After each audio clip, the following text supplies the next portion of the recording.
Good live. All right, wicked. Welcome to another Master Tunes podcast with me, your host Jack Hayward. On the show today we have George and Hello.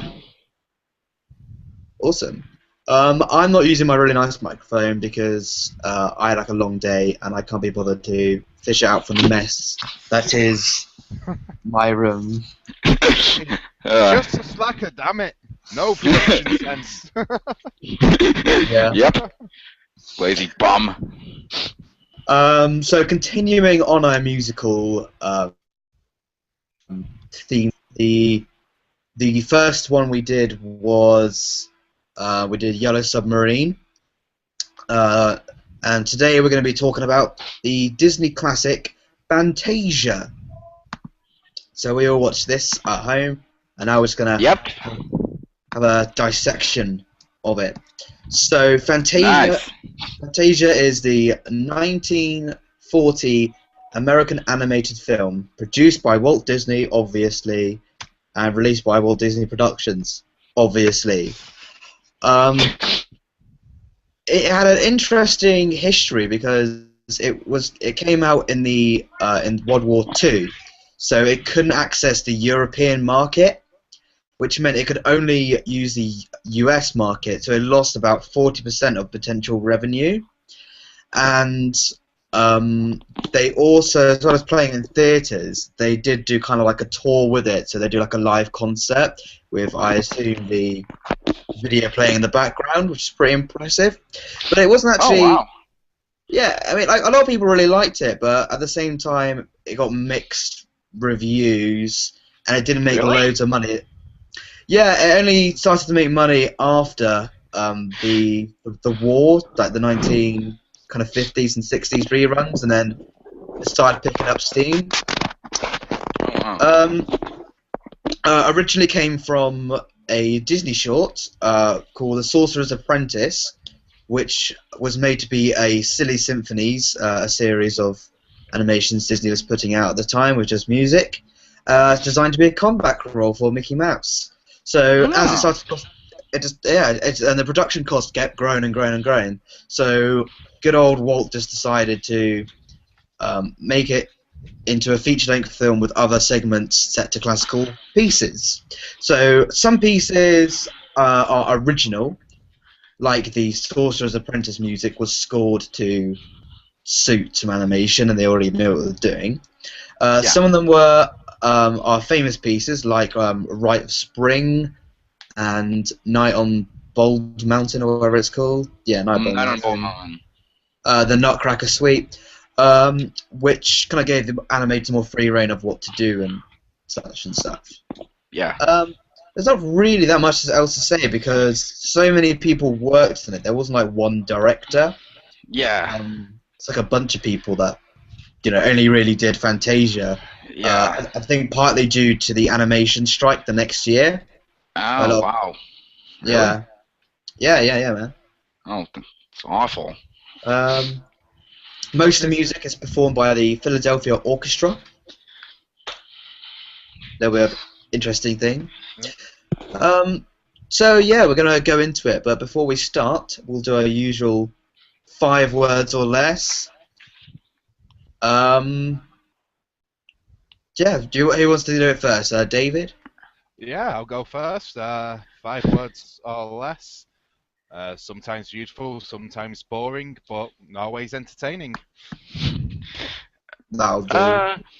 Impressive. Just impressive. Okay. My one's gonna be don't fuck with broomsticks. So fuck you up. Oh, why did I think of that? I think straight off the bat, this is the only film I've ever seen that has sexual tension between a hippo and a crocodile. Yeah, that section in the movie was really bizarre because I have never actually seen. I know it's like I'm an animation fan and I've never seen Fantasia, but when I knew nothing about it going into it. When I saw that scene, I was just really questioning like a lot of like this possible symbolism it's going for. Yeah. It just like what is it that, the conductor said at the beginning it's supposed to be like symbolizing like the cycle of day, I think, but Yeah. what about ostriches, hippos, and crocodiles say passing of time? Like you either have to be like high or really fucking stupid to think that. Well, no, because the idea there is it's, the ostriches are these long, graceful creatures allegedly, and you're seeing them doing silly stuff to the music, but the idea is the ostriches are long, graceful, like the early morning. Ah. Ah.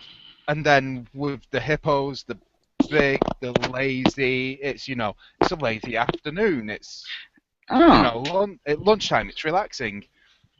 The elephants represent as exhaustion's coming on. The day's getting longer. Things are tired. Things get a bit surreal. They get more slow and plodding. Everyone slowing down at work. They just want to go home. And the crocodiles represent, well, have you ever seen the city on a Saturday night? Yes. That's pretty much about the gist of it, yeah. Ah. See ugly thin men chasing ugly fat birds.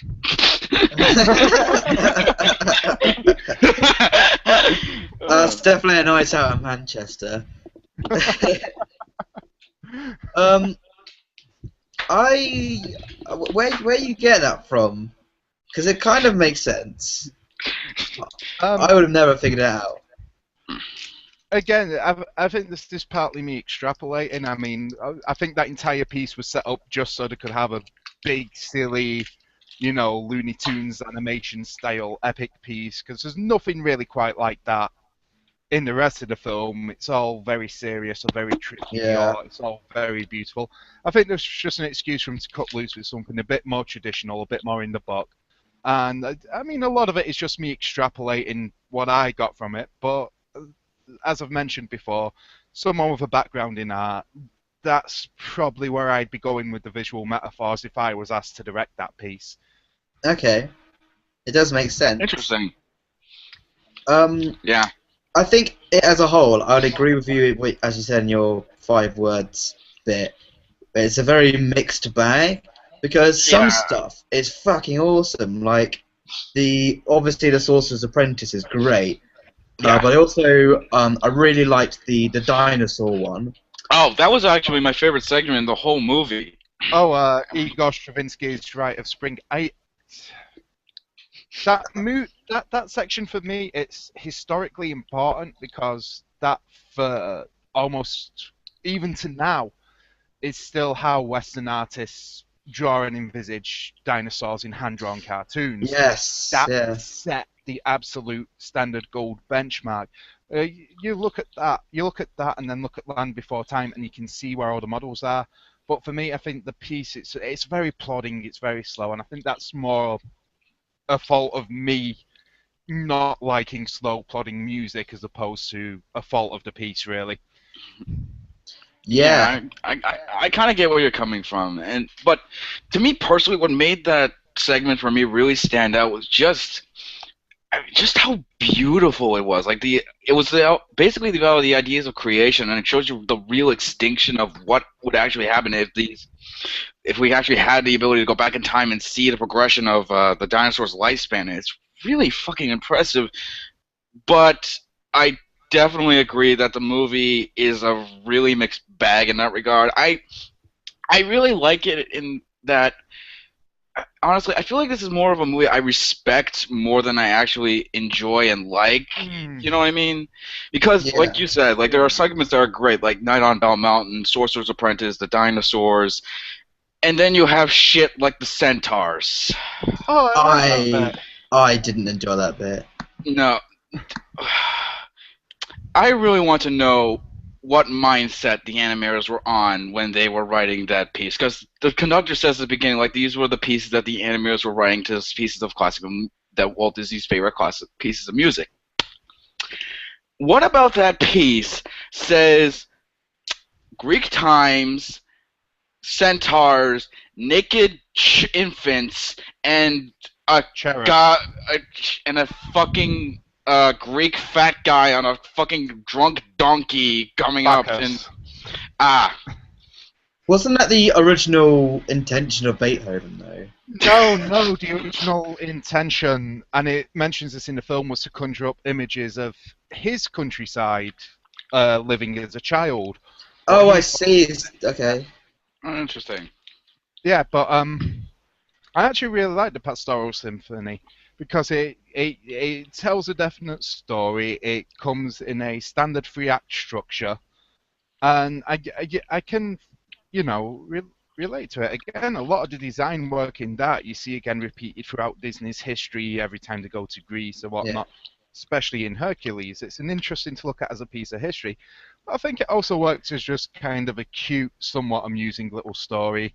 And you get centaur boobies. What's not to like about centaur boobies? Yeah, some interesting production stuff about that. I've just been having a look. Originally, the centaurs were supposed to have nipples, and they cut that out. Actually, if you watch the film, there are several pieces.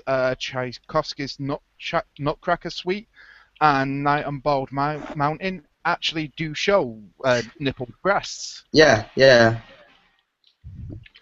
It's very strange how they were selectively used in that film. Because if you use boobs, you want to use it on something, well, at least literally half sexy. Well, I think with that, the idea was I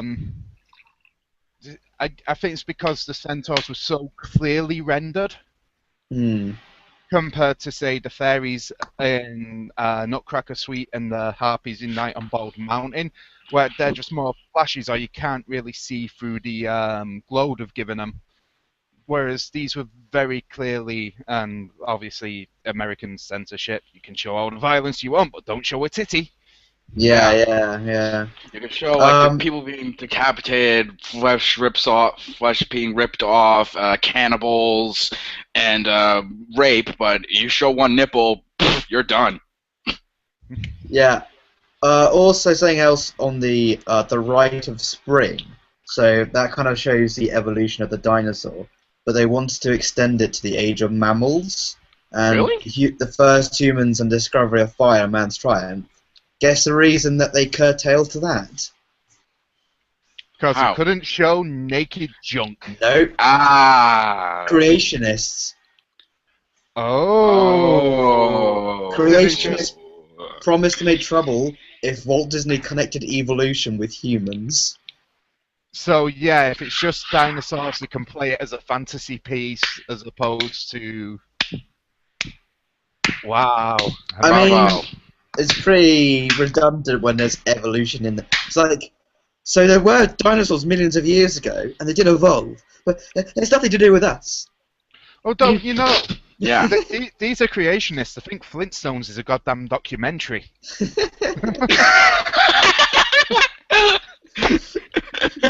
Have you seen that Ken Ham Creationist Museum shit? Triceratops. I want to. I actually want to go to that just for the shits and giggles. Yeah, he tries to argue that Noah's Ark is plausible. It's like, are you fucking joking? Okay. Oh boy. Watch the Bill Nye debate with Ken Ham. He's fucking demented. He thinks that the animals. He thinks that Noah and his family have the technical skills to build this massive ark for tens of thousands of animals, and not only that, but how's food, hygiene, and water for safe drinking water for them. To be fair, the technical thing with that gets explained in Bill and Ted's Bogus Journey. Yeah. They go up to God. He gives these two idiots the blueprint to build robots. Or it was also kind of explained in Darren Aronofsky's Noah with the fallen angels helping them out, and that they were just tasked to ready the way and build a design for it. And also in that movie as well, the Ark wasn't designed like the Ark you see in like most Bible stories. It was designed more like a giant crate kind of thing. Yeah. Shh, George, we don't talk about that movie. We upset the creationists. That movie made me nearly have a heart attack. That's not a joke. That movie was so stressful. I almost fell out of my seat and walked out of it. Here's an interesting thing for you, as a brief aside, just before we get back to Fantasia while I'm that. You know how in America they had to put up the disclaimer saying, this is just an interpretive work of a work in the Bible, it's not meant to be a literal blah, blah, blah, in order to not piss off the Christians? Yeah. Yeah, in England we didn't get that. We just got a great movie. Oh, lucky Brits. Oh, seriously. But anyway, I find it interesting like how like all this controversy goes over to like these interpretations of like classic Christian literature and stuff like that, when really it's just an interpretation of the idea of what happened. Like they're not changing anything. They're not like debating anything. They're just giving their own personal views on this idea. Like Night on Bald Mountain is a perfect representation of the idea of what actual hell would kind of look like, and does show you what an actual devil would do. It's not like they're saying like the devil is real or anything, or they're not saying it's fake. It's just kind of there for the most part. It's also a boss fight in Kingdom Hearts 2, I'm pretty sure. And it's also Seriously? not the devil. Yeah. It's it's a hidden boss in Kingdom Hearts 1. You fight him on top of the Neverland clock tower. I think he's in both. That's awesome. Is that him in that one? Yes, it is. It is Chernobog. I thought in the first one you fight the Reaper thing. Oh no, you might and then be the second, right. then the second one you the Right, demon. hold on. I'm bringing Chernobog's wiki up in a thing. I'm pretty sure it's that. Interesting. Damn it. But yeah, so going back to, we got a bit off topic, but going back to the Fantasia thing with the unicorns, it does kind of sum up that even at the worst, well, my personal worst ones, it's still like a technical masterpiece. Yeah, like on its own, it's a decent enough short, but when you compare it like with what else you saw in the movie, I feel like I forget was Night in Spring. Yeah, that's really what the movie is. Like, the thing is, this is the actual problem I have with a lot of anthology films. I haven't seen that many of them, but this is a common problem I see with them, is that if you like, there are sections of the movie that you really, really like, and there are some sections that you really, really don't like, and if you want to rewatch them, you don't really have to watch the whole movie again. You can just go online and watch them and stuff like that. Yeah. I mean, honestly, the only anthology film that I can name of that I have not only seen twice, more than once, I've watched multiple times is probably Heavy Metal, to be honest. Woo! Okay. Have you ever seen the Batman one, Gotham Knight? Yes. I don't think so. It's really good, but it's the same kind of problem. Like, yeah. The first and last ones are so good, and then the middle ones are okay. Well, I kind of like the one where it's the young Bruce Wayne. I think that's kind of a nice take. Yeah, that's wicked. Yeah.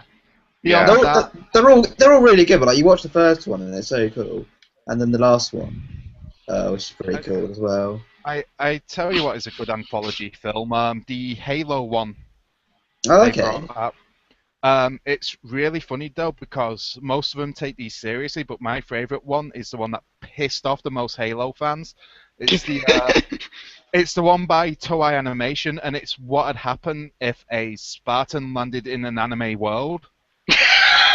Oh my god! So he actually meets like allegories to Goku and stuff, and ends up trying to fight a dinosaur and gets chewed up. I've never heard of that. Oh my god, that is amazing! The best bit is, and this is the greatest dig Toei you'll ever have at Western gamers, it's the Spartan's designation is 1337. He is the elite Spartan. Oh, that's hilarious. Amazing. Oh wow! Ow! Damn it! But anyway, what else? I just have a quick question, actually, going back to Nutcracker Suite in this.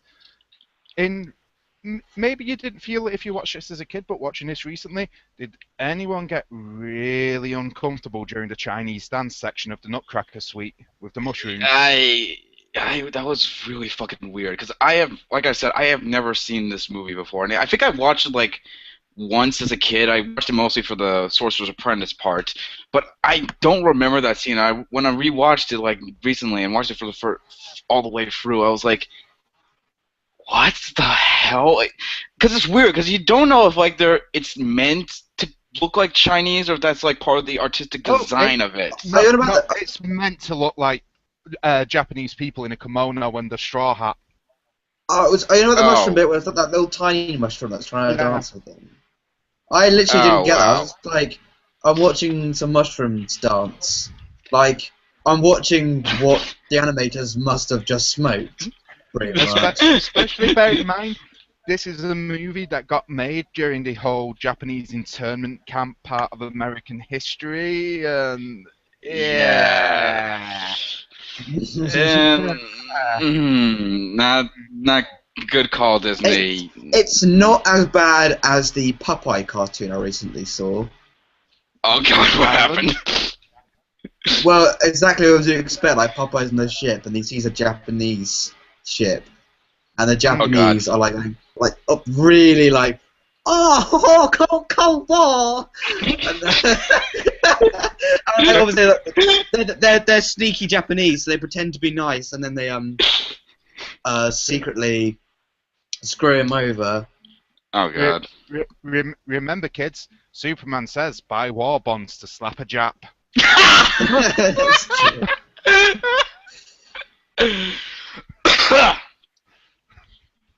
That's true.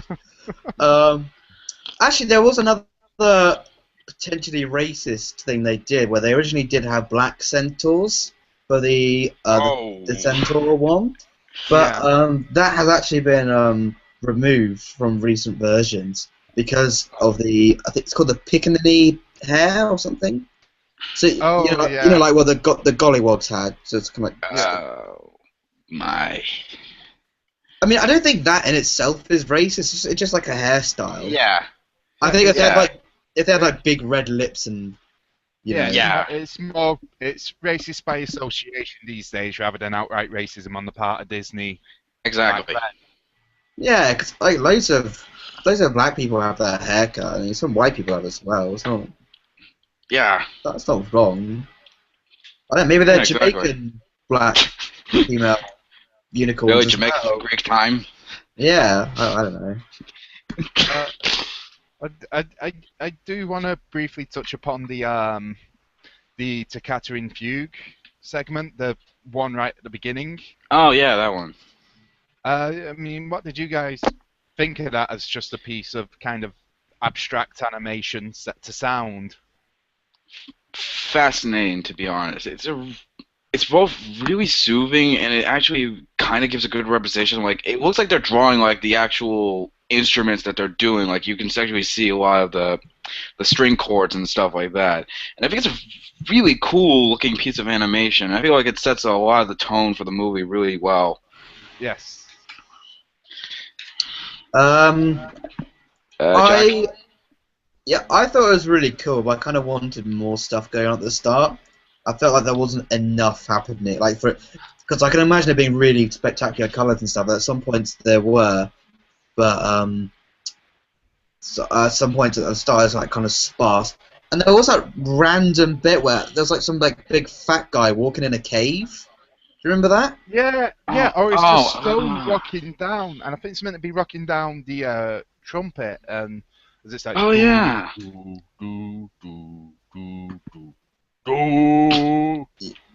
It's just very random, where like everything else has been abstract, and suddenly this is like fat blood going. I always forget the name of the character, but that bit always makes me think of the big monster from Looney Tunes. You know, the I'll hug him and squeeze him and call him George. Yeah. Oh yeah. No, it was. I think it was this Abominable Snowman, I think. Oh, it's the Abominable Snowman. Yeah. It looks like a really moody noirish shot of him just stomping away miserably.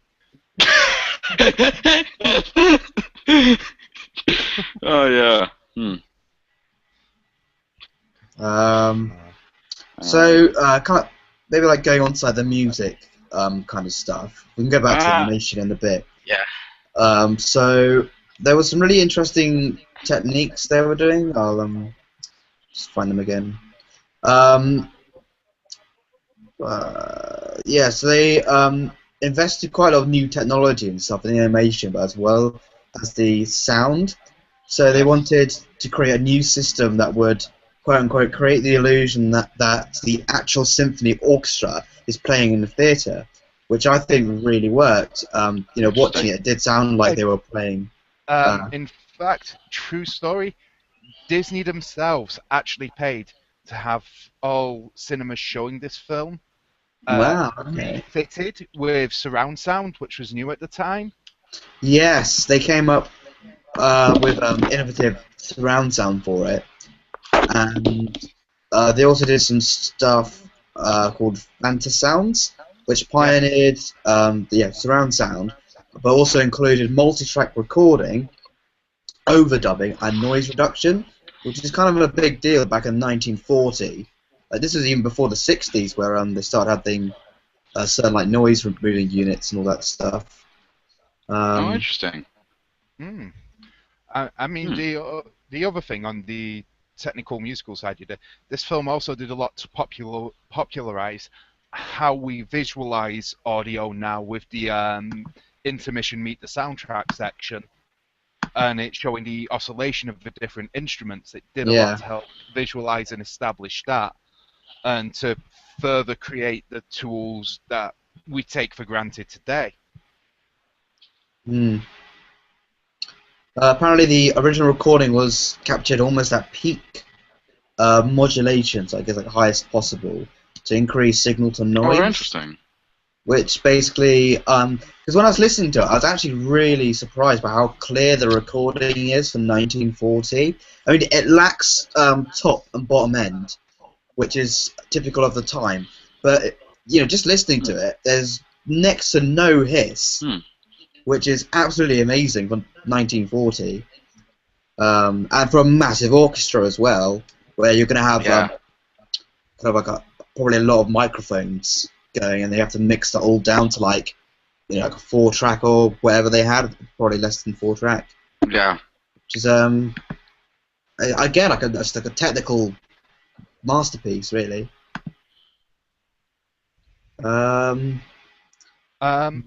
Here's an interesting quote I've just found, actually. Again, speaking on the technical side. This is from Walt Disney himself on a later release of the film when it got transferred to widescreen. I wanted a special show just like Cinerama plays today. I had Fantasia set for a widescreen. I had dimensional sound. To get that widescreen, I had a projector running sideways. I had the double frame. But I didn't get to building my cameras or my projectors because the money problem came in. So it also very well could have been one of the first widescreen animated features. Yeah. It's a shame. Like Disney really struggled back in those days, didn't they? Well, it is, and this was a huge passion project for him and the studio as well. Because they didn't just want this one film, they wanted multiple films. They wanted to look at all the different styles of music.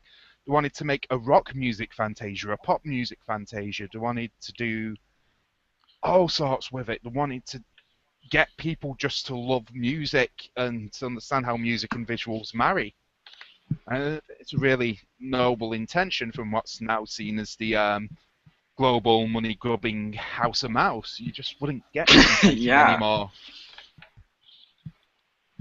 Yeah.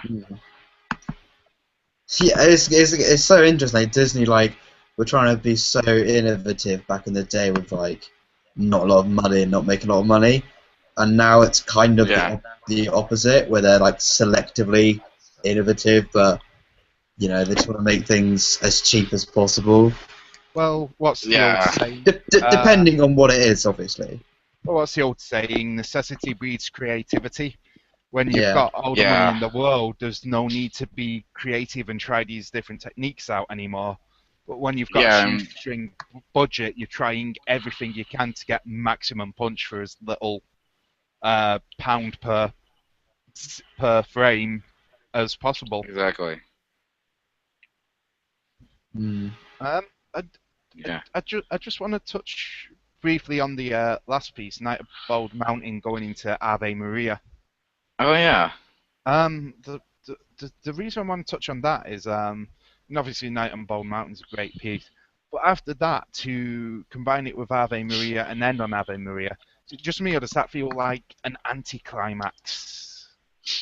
Yeah, I agree. Actually, Kind of. Like they said, like in the before they went into it, that the two pieces are completely different to each other, and I don't think they actually thought it through how they actually connect and intervene to each other because they're combined both pieces to become like a complete story, but I don't feel like they transitioned it well to like the fit to the Ave No. Maria.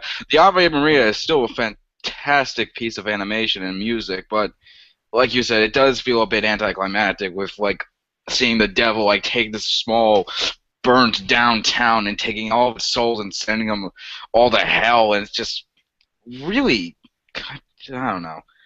it's Also, awesome. Night on Bald Yeah, Mountain, exactly. again tying into another later Disney film, this time Hunchback of Notre Dame. First Really? appearance of first appearance in a Disney film of naked fire ladies. Oh.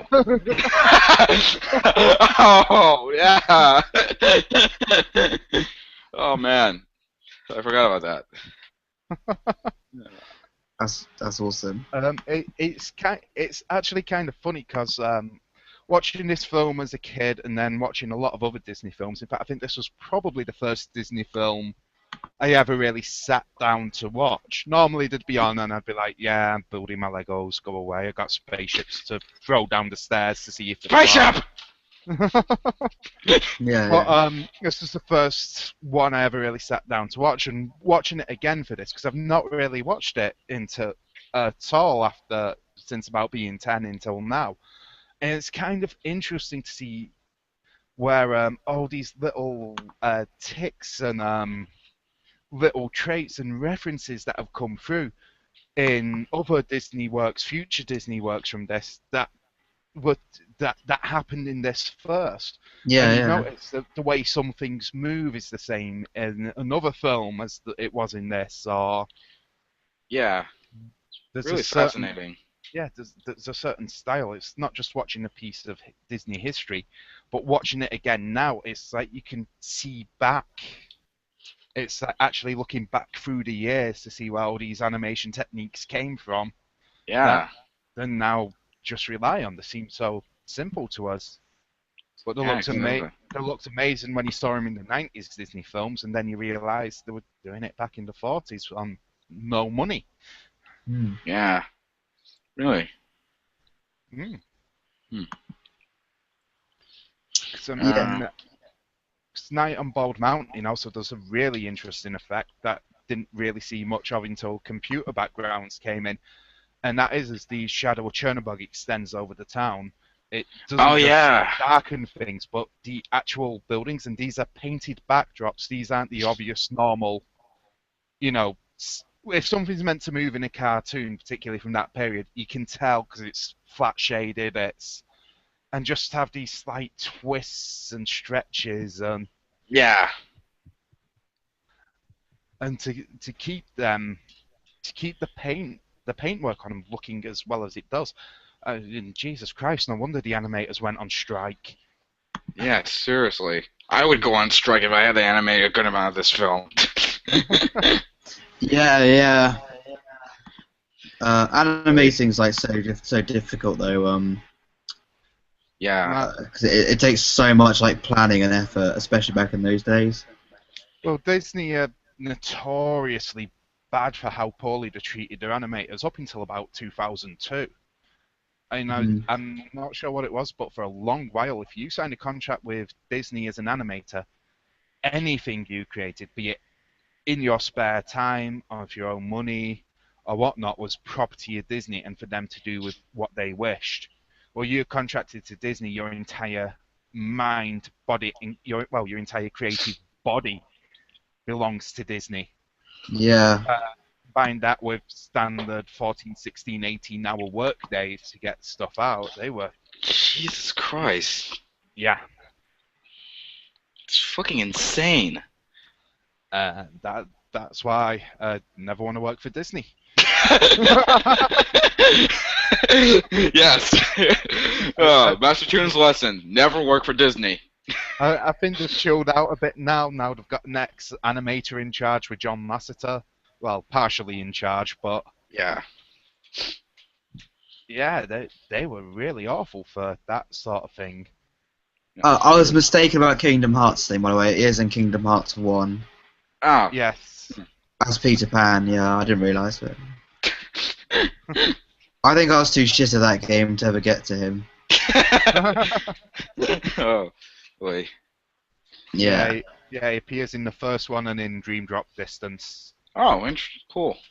He's also been in Once Upon a Time, but I've not seen that. Whoa. No.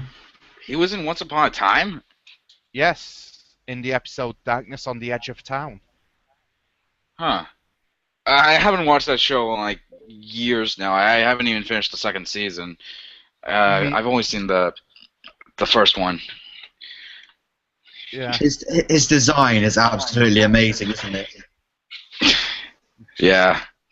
Yeah, it's really, really cool design. It's actually really authentic looking to like what the devil would, or whatever the fuck you want to call him, would actually look like. When you see like something like that, the first thing you come to mind is like that is the pure definition of evil right there. Oh. Yeah. Yeah. Hmm. Mm. I'll agree on that one, but that's again just more due to stuff I've read rather than. But as a child, yes, you will look at that and think that is fucking Satan. Oh, Yeah. Disney are drawing demons. Hey, Mom, come look at this. Disney are drawing demons. And then she'd get the PTA involved, and church groups would burn all the copies.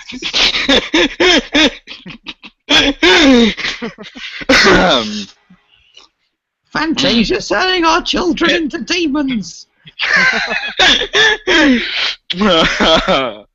Oh, man. Mm. They might even become gay! Are you seeing all this pony shit right here? It's devil's work. Oy. Yeah. I- I can't even remember some of these now. So the first one was a fugue, and then the Nutcracker Suite, Which is actually several shorts combined into just the overarching music. So you have the Dance of the Sugar Plum Fairies, which everyone remembers. You naked fairies who do have nipples, dancing around, putting the dew on everything. Yeah. You have Yeah. the Chinese dance, which is the mushroom. The Dance of the Flutes, which is the blossoms dancing on the water. Oh, yeah. Arabian dance, which is with the fish. Yes. Russian dance is the thorns and roses. Yep. And Waltz of the Flowers is when the Russian dance and Dance of the Flutes just come together. Yeah.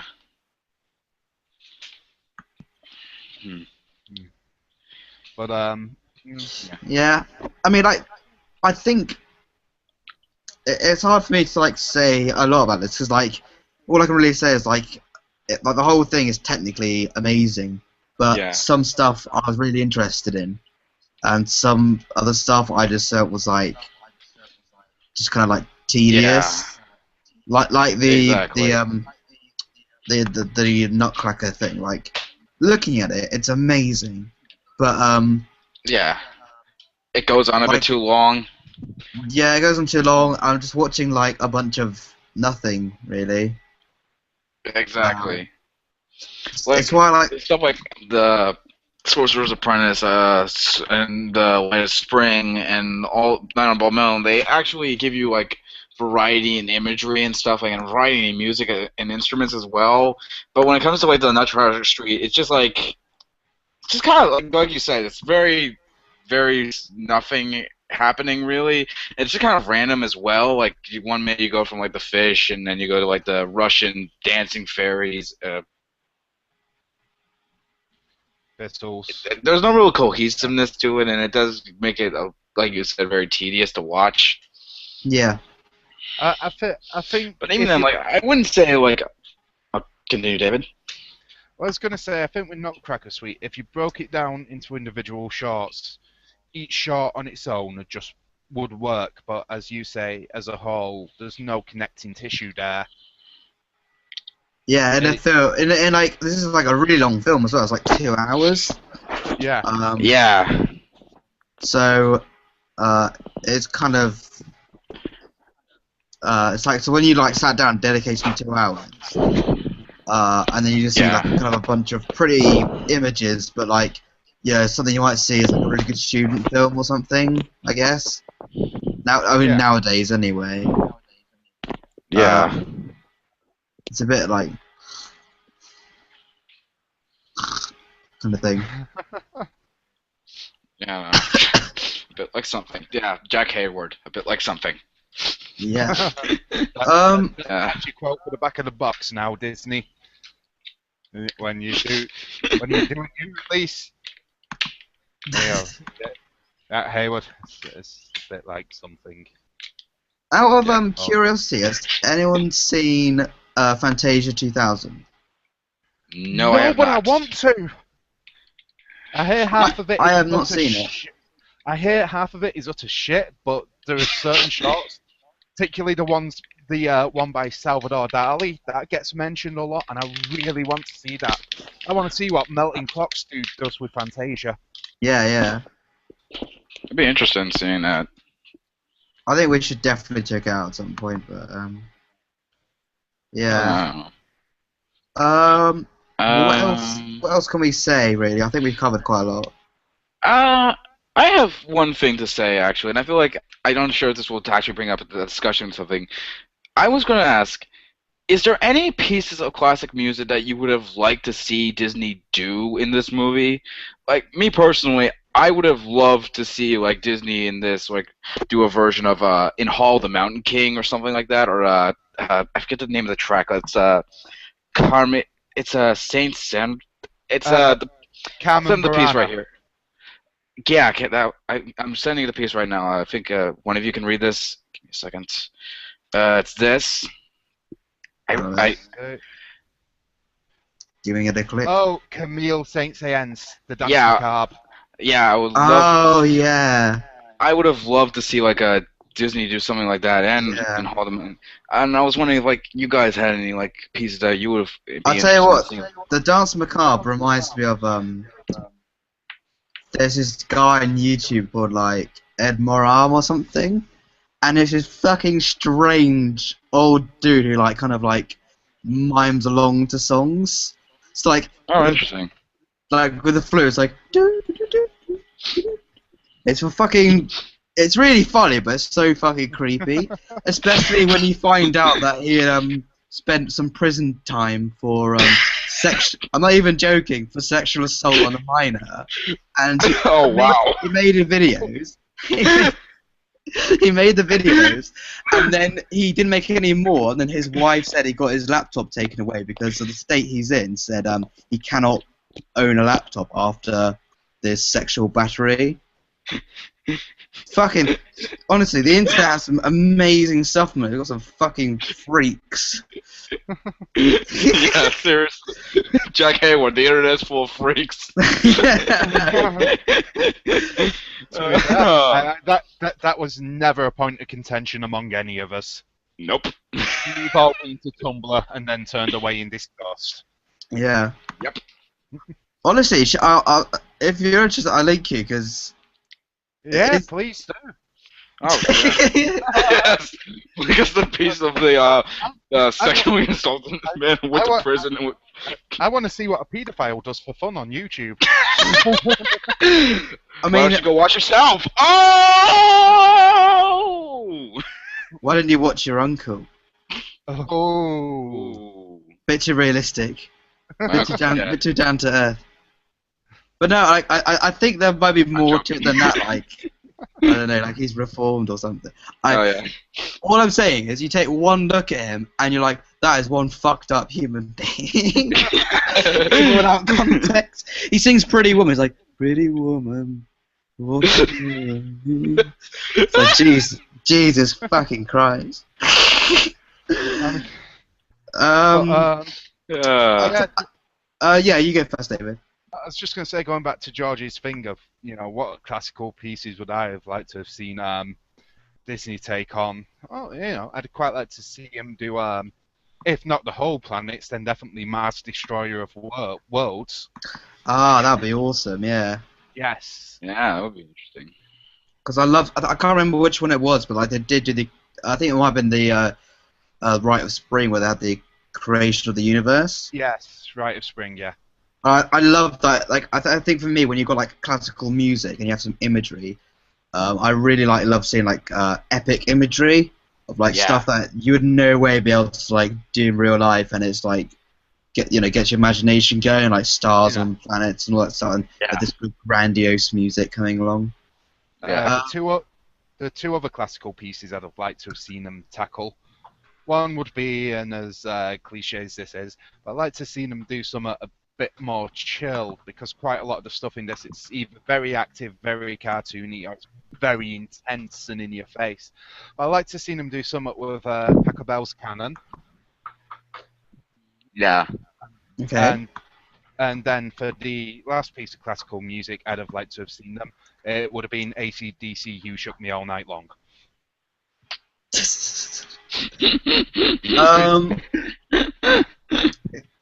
is classical! Damn it! This is going to be very, very cliche, but still, I would have loved to see them do Beethoven's Ninth. Oh, that would have been amazing. The whole 45-minute thing, or just the Ode to Joy segment? I think probably like about 10 minutes. So you've got like the kind of like the slow start. So the kind of moody, emotional kind of start where it's like. I get you. The Ninth in Digest. Yeah. Yeah, and then it's like starts to build up, and then it gets like this like epic bit. I could imagine like doing some. Because it's about celebration of life, right? Which is like totally up Walt Disney Street. So I can imagine like some sort of like metaphor or something for like the struggle of living, and then finally life coming. I don't know. Actual funny story about that. I used to make AMVs back when I was 16. If you don't know what that is, it's anime music video. It's where you take clips from an anime and put it to music. Scourge on YouTube. I spent 6 months working on Dragon Ball up through Dragon Ball Z and GT via Ode to Joy, telling the every single story of Dragon Ball. During processing, my hard drive failed completely. Oh, wow. That blows. That would have been awesome. I did not touch my computer for 6 months. I just felt that sick after. I wouldn't keep on my computer. Even if like something really horrible happened to my computer, I would not like go that long. I wouldn't even last like 6 minutes or so. That's impressive though.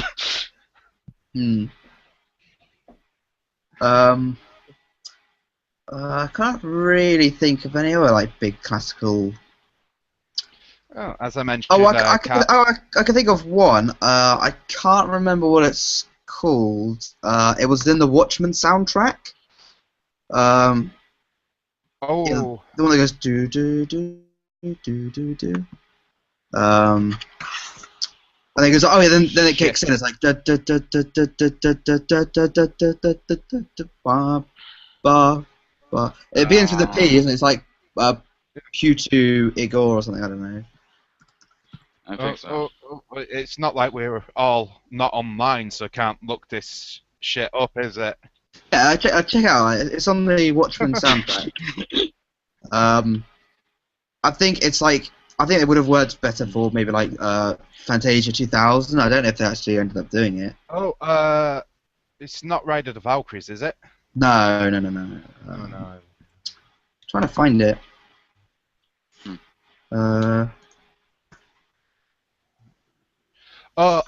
Pruitt, Igoe, and the Prophecies. That's the one. More likely Pruigo and the Prophecies, rather than me overpronouncing every letter in it. Yeah, it's one of my favourite classical pieces, or technically classical. I think would be interesting for future Fantasia films, actually. Yeah, I love it. Especially now Disney owns most movie studios. Actually doing Yeah. actually doing reinterpreted visuals to movie composer soundtracks. That would be fucking amazing. Actually, why haven't they thought of like doing something like that? Like some of the more recent technology we've seen with animation, why haven't they thought of doing like another Fantasia film? Because they have. They've brought out a game. The idea, I don't think they want to milk it, but I think the next one we'll see will probably be about 2020. If we see another one. Yeah, they did kind of do the pop thing with the video game Fantasia Unleashed, whatever. It required Xbox Connect. No one played it. Fantasia Unleashed. Fantasia Connect. Hold on, Fantasia Vigigam. I actually had to stop myself writing Fantasia Vigigam. There we go. Oh, there are actually 2 Fantasia video games. One. Oh wow. One is Fantasia Mickey Mouse Magic. I wonder what that one's about. That got released on the Sega Mega Drive, or if you're American and entirely wrong about this, the Genesis.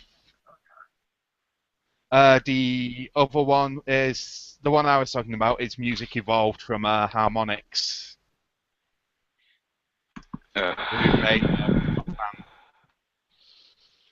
Nice. And then there is technically Kingdom Hearts. That's more. It's got Fantasia characters in it than being a direct. Yeah. I mean, how would you do a Fantasia world in Kingdom Hearts? That'd be a madcap ride. Oh, that would be like Alice in Wonderland with epic music. Oh man, that would be interesting. Just like your characters constantly changing styles when they go into new areas, like times super realistic, other times super deformed, or just abstract, or Speaking of which, don't you think Alice in Wonderland, the animated movie, is so overrated? Yes. I actually think it's possibly one of the worst adaptations of the book put to screen. Yes. Yeah. Seriously. I wouldn't say it's like a terrible adaptation of the book, because I've read the book like before I watched the movie, and I thought like it did an okay job of adaptation. I'm not necessarily saying it's terrible as an adaptation. But compared to about 90% of the other screen adaptations of Alice in Wonderland, I mean, let's be honest, the worst adaptation definitely goes to Tim Burton. Oh, fuck yes. Yeah, I was going to say, that is without a doubt. Shit. But it's, as adaptations go, it isn't up there. It's near the bottom of the running order. The best thing to come out of it was Alohomora by Pogo. Not Alohomora. Hold on. That was the Harry Potter one he did. I'll find it. Oh, it's just called Alice. I'll post the link up in chat. It's an amazing piece of work that just use it. Say light trancey song, but it only uses audio from the movie and a basic drum beat. Oh wow! Oh, okay. I get that a little bit. Interesting. Yeah. No, by all means. Yeah. I think I have heard this actually. Yeah, it was doing the rounds a couple of years ago. Like everyone was amazed by it, and then Pogo kind of dropped off the map. But apparently he's been doing a lot of commercial work since, so good for him or her. I don't know. Or it. Or it. Or he, she. Or other kin. Or pony, or I don't know. Whatever. Whatever they're calling themselves. It's Sherlock other kin. Okay. The only acceptable pronouns are Sherlock, Sherlock, and Sherlock. Alright, I think we should wrap up, so we'll just do some final thoughts or anything extra you want to Alright. say. Do you want to go first? Sure. My final thoughts. It's worth checking out at least once. Like, if you haven't never seen it, I feel like it's one of those movies. If you're an animation fan, you can at least watch it at least once. But I don't see like any real point in rewatching it. I don't feel like there's ever a point where I'm gonna say like, oh, I'm in the mood to watch Fantasia. I'll just look up like one of the pieces online or something. But it's by no means a bad film. It's a really impressive one, and I think if you're a fan of animation, it's definitely worth checking out. But for me, again, like I said earlier, it's more or less a movie I actually respect more than I actually enjoy. Mhm. Yeah, okay. David? If to be honest, again, for me, I got a lot of enjoyment out of it, out of the visuals. But again, that's me being an artsy-fartsy type, probably more than anything else. If you're interested in animation history and want to see, as I said before, where a lot of signature Disney styles and moments came from, it's well worth checking out because, as I say, looking at it, watching it again after watching Disney's backlog, you pick up on all these little hidden notes that these slight references or these things have done before that appear in Fantasia and got to start there. I also think it's an interesting piece of not just animation but movie history as a whole. 'Cause this is the film that truly changed how we all thought about sound in cinema. uh, Yeah. as well as doing a lot to educate the viewers not only about sound, about how sound works, about how animation works, but about classical music and at least presenting it in an entertaining way. It's it's higher entertainment basically. That's what it is. I wouldn't say it's populist for enough for everyone, but you know, if you've got a bit of an open mind, you fancy learning a little something, you could do a lot worse than watching Fantasia. Yeah. I can't really. Like, I don't think for me there's anything more to say. It's definitely worth watching at least once if you're interested in like just animation and music in general. To sit down and watch the whole thing once. But I think after that you're gonna have your favourites, unless you enjoy the whole thing. And like George said, you can just watch them on YouTube, because technically it's a masterpiece, especially for its time.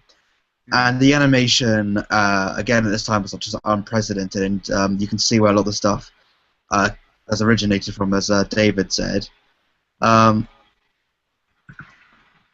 But I think just like some bits are kind of tedious, like you're just watching things doing things that aren't in, like just like some mushrooms dancing, and it's like, okay, great. And then you see the dinosaurs, it's like, whoa, awesome. And then you'll see some unicorns pissing around, and then you'll see the fucking devil, and then you'll see like what seems to be the gay pride parade, but that's neither here or there. Damn it. But yeah, definitely check it out once. And also the Sorcerer's Apprentice is amazing. I think that's basically it. Tomorrow. Well, Yeah. I just want to go through a list of what we covered, make sure this out. We talked about the music, we talked about the animation, we talked a bit about the history of the film, what it's done, and Jack has managed to fit in some gay bashing, so we've offended people. Yeah, we've got our quota.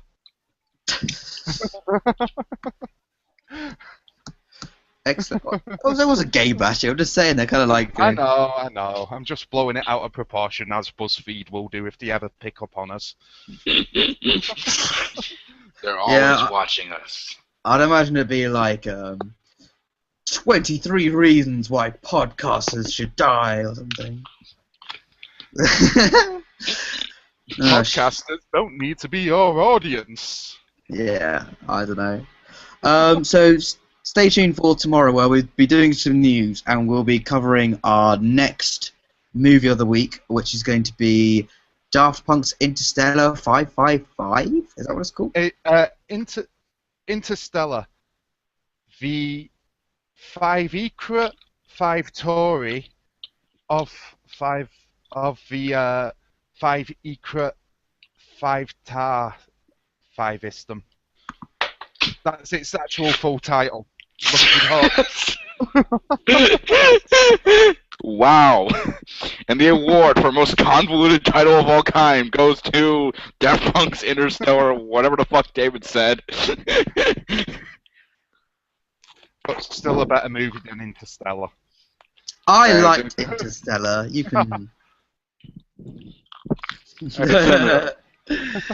Yeah. Right. There you are. I posted the Wikipedia thing with the film's full title in the chat. Alright. If you guys stick around afterwards, I just want to send you this link to that creepy guy I talked about because it's really Oh, funny. sure. Sure.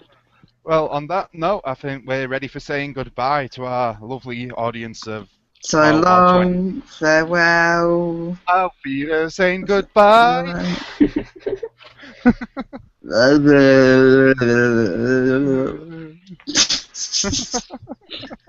If I do this, look, it looks like I've got like a tooth in this thing already the gap. Oh.